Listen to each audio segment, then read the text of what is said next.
Hey guys, Carlos Colon here with Georgia Perimeter Homes, and welcome back to our channel.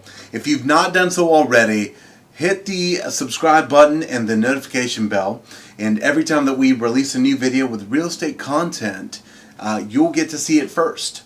So today we're going to be talking about how do I terminate the contract and how do I get my earnest money back. So not necessarily so much the process of terminating. If you want to see that, we've got other videos that talk about that process. But in this case, what we're going to be really talking about is how do I get my earnest money back. So let's jump right in and start the conversation, because there's a lot to talk about here.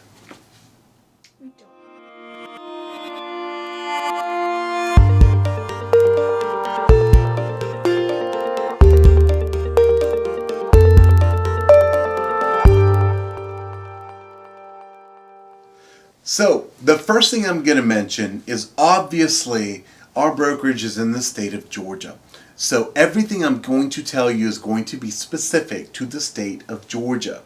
The way that we do real estate here in the state is very different from California, from Florida. There are some similarities, and if it just so happens to coincide with your state, it's not done so on purpose. It's just real estate is real estate, and they have a lot of similarities. So, specific to that, let's go ahead and go in now to Georgia contracts and kind of how, what are some of the things you need to know about before we dive into the content. So, when you go to purchase a home in the state of Georgia, typically you deposit what's called earnest money. All right, earnest money is simply money that the buyer is putting forth and giving to someone to hold until closing, basically telling the seller, I'm serious about this transaction. Here's how serious I am. I'm putting money in an escrow account in order for you to understand that I'm ready to go and I'm willing to put my money where my mouth is. Now, the reality of it is in most contracts, that's done within the first couple days of going under contract. And of course, some buyers maybe didn't turn that in and they're in breach of contract, and then you end up terminating. There's a lot of things that can happen there. So that's what earnest money is. Now, just so you kind of have a quick 2 cents on this, if you decide not to offer earnest money, you need to be prepared for the seller to laugh at your offer, because no matter how good it is, unless you're willing to close within 3 days and somehow your title company can get all that done that quickly, which is not impossible, but it's very unlikely, the seller is going to want to know that you're serious. And I've been through this. In fact, I just went through one, I think last week, that they didn't offer earnest money, and the seller did just that. They said, look, if they're not going to put earnest money, there's no point in even talking about what they offered. And you've got to be prepared for that result. So, in most cases, to summarize, yes, you're going to put in earnest money. Now, we're operating in this discussion under the assumption you've put in earnest money, and now, for one reason or another, you want to terminate and get that money back. How do I do that? Or how do I get my money back? Alright, so now let's go into one more thing that you need to know in order to start this conversation. The next thing is, who actually holds that earnest money? This is where it gets a little sticky. Okay, in most cases, it's either going to be one of the real estate agent or one of the real estate brokers specifically, not the agent themselves. The agent might turn it into the broker, but the broker holds it in an escrow account, or the closing attorney that's going to be doing the closing is going to be holding it. That is most cases. So it's either going to be an attorney or it's going to be a broker. And in either case, they're going to deposit them in an escrow account. Whether it's interest-bearing or non-interest-bearing, in most cases it's going to be interest-bearing. And no, you don't have any right to the interest. That's just the way they do it.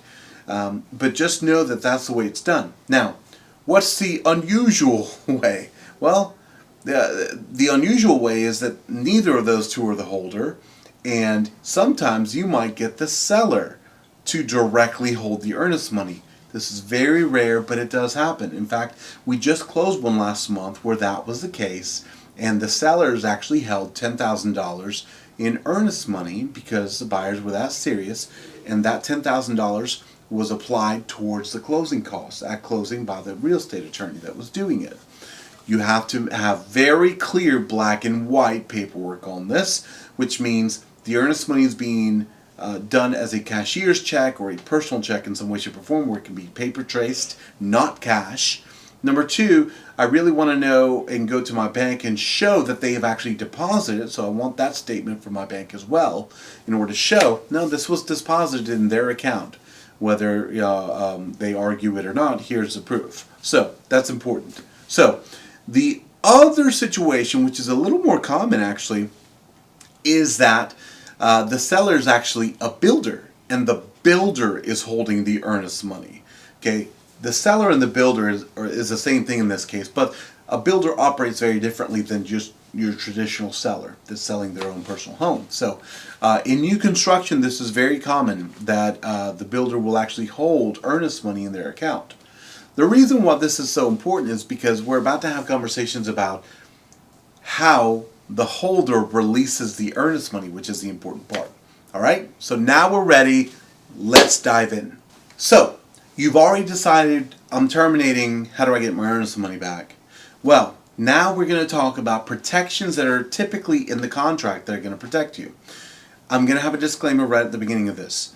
This is not related to new construction builds. And the reason why I have that disclaimer is because 90% of your new construction builds in the state of Georgia will be a separate builder form and contract that is not going to be on a real estate form or a Georgia Real Estate Commission form. That is very, very different. Okay, so just understand that right off the bat. So everything about how earnest money is supposed to be released is stipulated in those contracts. So a builder gets to make their own decision on how it's released, versus an attorney or a broker who has to abide by the terms of the Georgia Real Estate Commission and Georgia state laws. So, with that said, most of these contracts will have again, not talking about new construction contracts, certain protections built in, and almost all of these protections are really built in for the buyer, not the seller. And the protection is that you would be able to get your earnest money back. All right, so first one, due diligence. Sometimes we call this an inspection period. Those are not necessarily the same things. If you waived your due diligence and put 0 days for your due diligence, you might still have an inspection protection, but it depends on how your agent wrote it up. So, again, due diligence is the more common one, all right? Next one, financing contingency. Your financing contingency is going to be really if you're getting a loan to purchase the property and you get denied for that loan, how many days do I have to be, to get that denial and go, hey, I'm sorry I was denied for the loan, and still get my earnest money back? It's typically a number of days. But there are some types of loans where that denial might run the entire length of the contract period. So you have to really know how that's related to your particular offer or your contract. Okay. Next one is going to be an appraisal protection. If you're getting a loan on a house, typically you're going to be getting an appraisal on the property. Well, the bank is not going to loan you more than that home is worth. And if you want to pay more than that home is worth according to the appraisal, you're free to do that. You just have to pay over what that appraisal amount is. And then at that point, you still have to pay your other closing fees with that loan company and your down payment and so forth.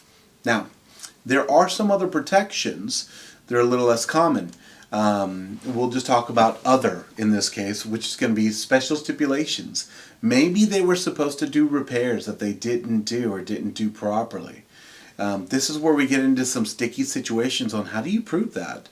And honestly, everything has to be a licensed person. They have to show how it was done and why it was done incorrectly and what happens in this case, and was it written correctly in the contract to where it's stated that it has to be done in this manner. For example, remove debris from the backyard. Okay, there's a big pile of trash in the backyard, but there's also a big pile of leaves in the backyard. Which one is debris? Both? I don't know. If it's only written that way in your contract, it's now left open to interpretation, which is a problem. It's a big problem. So you want to be specific about what we're talking about here. And so the more specific you can get in the details that you're putting into your offers in your contract, the better. All right? So back to due diligence. If you were to terminate during due diligence, though, due diligence, specifically in the state of Georgia, is your right as a buyer to terminate for any reason under the sun. Okay, so you don't have to give a good reason. You don't have to give a reason at all. It's just, I changed my mind. Here's a termination. And then you have the right to get your earnest money back. Now, let's talk about how this could be problematic, though, if the holder of the earnest money is actually the seller, and the seller already spent the $10,000 you gave them at the beginning. Obviously, I mean, now we're going into situations where you might have to file a lawsuit to get your money back, and that's a problem. With all that said, now we go into, answering the question for this video, which is, how do I get it back?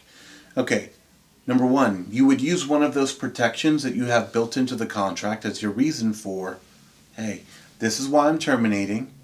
This is this is the protection I have in place, and then the second part of it is, the earnest money, in my belief, should go back to me, and for this reason, for this protection, right? Now, in the state of Georgia, we use Georgia Real Estate Commission forms or real estate forms. In those forms, what happens is it stipulates how this should be done. Is right now, as of this year and as of the last many years, it's been on one page, but it's really two forms on one page. The top half of the form says, hey, I'm terminating. The bottom half says, hey, here's who should get the earnest money in my belief. And then the person that's terminating signs both sides. And then if everyone's in agreement, then the other person who's in the contract signs that release of earnest money part of it. Okay? Now, once that's done, then the holder receives it, and the holder says, okay, great. Here, here's the release of the earnest money, as long as everything's on the up and up. Now, if you're using one of those protections, great. But again, you need to be able to trust who the holder of the earnest money is. If it's a real estate attorney, they are bound by law and by their attorney license to abide by the state laws in Georgia, and also to abide by the terms within that contract according to the Georgia Real Estate Commission per what's called the F510 and the F511, which is their agreement, their signed agreement to say that yes, they will abide by these rules and regulations within this contract. And if the attorney is the holder and they didn't sign that, that's a problem, because now they can decide to do whatever they want as long as they abide by the state laws. So just keep that in mind. So number one is make sure that you trust who the holder is. In a perfect case scenario, if I was the buyer, I would want my broker to hold it, right? Or my agent's broker to hold it. The other situation is, that's fine. I need to pick a real estate attorney that I trust, and I want them that does real estate closings, and I want them to hold it, and they'll be closing out this file when we get to closing. And those are the two best scenarios. If you know you're going to go through with it no matter what, and you trust the seller, you could decide to give it to the seller just to win the bid, but just know that that's a very high risk situation. Where it gets really sticky is, what if both sides don't agree? Okay? And you can terminate under a protection as a buyer. That doesn't mean that the seller is going to agree that you should still get it back. Don't get me wrong, you're protected. But now, because of this disagreement between you and the other party, and the other party doesn't want to sign the release of the earnest money to you, now we have a timeline situation. So the first thing that happens is, okay, let's talk about how that goes through. There's a process here, okay? The first part of this process is going to be to interplead it, all right? What that really means here is the holder of the earnest money is actually going to be making a decision on who they feel should get it, okay? Now, the thing is as long as the attorney feels like, or the holder feels like, that there's significant protections there that validate that no, it needs to be released to this person, they can send out a letter, and what's called a 10-day letter saying, this is my decision. If you don't agree with this decision, please let me know why, right? And they send that to both parties involved here. And both parties have that 10-day time period in order to respond and say, no, I do agree, okay, that makes sense, or whatever, I got it.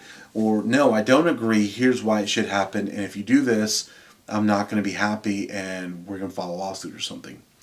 Depending on how you respond to that, from the other side, and both parties, depending on how they respond, depends on how they release it at that point. So after that 10-day period, the holder, let's assume it's an attorney in this case, is going to say, great, I'm going to release it to this person. I've heard all the sides. Here's the reason why I'm going to release it to this person, right? Okay, great.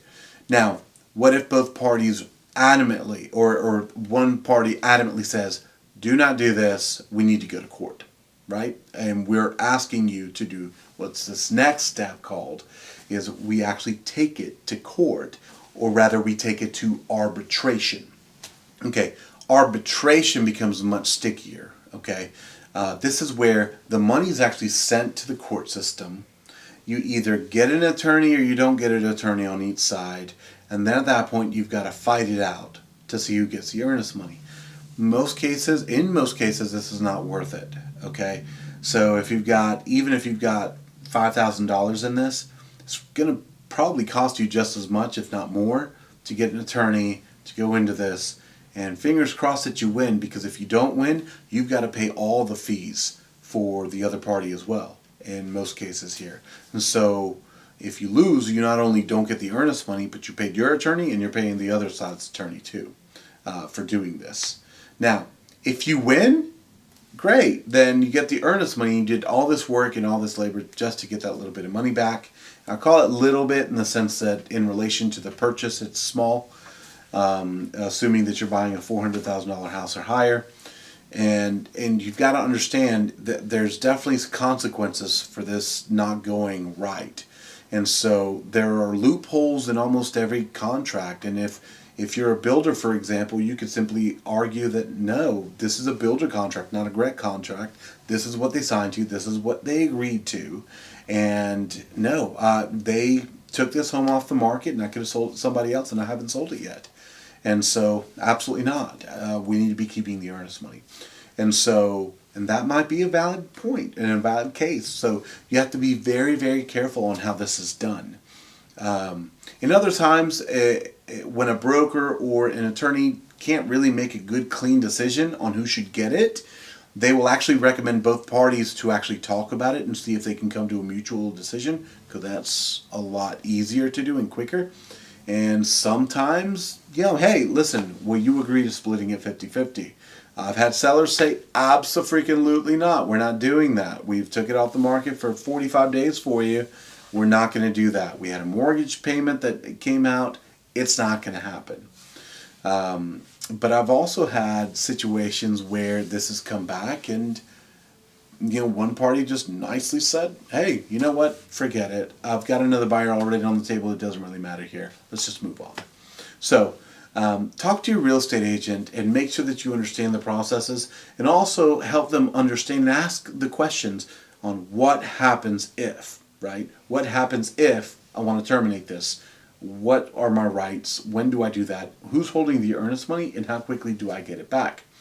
How quickly do I get it back is another part of this, just so you understand, because even if it's a very clean situation and a broker's holding it, just remember, if both parties don't agree and this goes to the 10-day letter, it doesn't mean that you'll get it in 10 days.